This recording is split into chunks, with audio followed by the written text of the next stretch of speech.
बार्शी भूमार्गावरील गावालगतच्या ओढ्यात एक सुमो वाहून गेल्याची घडली घटना। बार्शी भूमार्गावरील गावालगतच्या एका ओढ्यात एक सुमो वाहून गेल्याची घटना घडली आहे। बार्शी शहर व तालुक्यात पडत असलेल्या मुसळधार पावसामुळे ओढे दुथडी भरून वाहत आहेत। बार्शी भूमार्गावरील गावालगतच्या ओढ्यात एक सुमो वाहून गेल्याची घटना सकाळी 6 वाजता घडली। सुमो गाडी क्रमांक MH25 R 7141 ही गाडी इंदापूरहून पुण्याला चालली होती। ती गाडी बार्शी मागे जात होती। बार्शी येथे शुक्ला शोरूम जवळच्या ओढ्यात जातच होती। त्या ओढ्यावरून पाणी वाहत होते।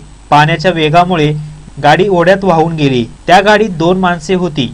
गाडी मालक मारुती बोरकर व त्यांची मुलगी गौरी बोरकर हे दोघे होते। त्यांना त्यांच्या गाडीमागे दूध गाडीतील लोकांनी त्यांना पाण्यातून सुखरूप बाहेर काढले। Barshi Latur road Honda showroom जवळचा पूल, बार्शी तुळजापूर रोडवर शेलगाव पर्यंतचे 3ही पूल, बार्शी आगळगाव रोडवरील पूल, बार्शी ताड सौंदने रोडवरील पूल लोकांचा वेळ व जीवितहानी टाळण्यासाठी लवकरात लवकर बांधावे अशी मागणी बार्शी शहर व परिसरातील लोक तसेच प्रवाशांमधून होत आहे।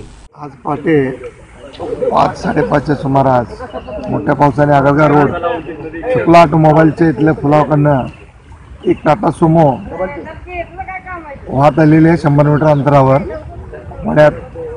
त्यामध्ये काही लोक वगैरे कोण नाही, गाडीपाशी आहे आणि गाडी वड्याच्या बाजूला आहे। गाडीचा नंबर वगैरे दिसत नाही। क्रेनला फोन वगैरे केलेला आहे।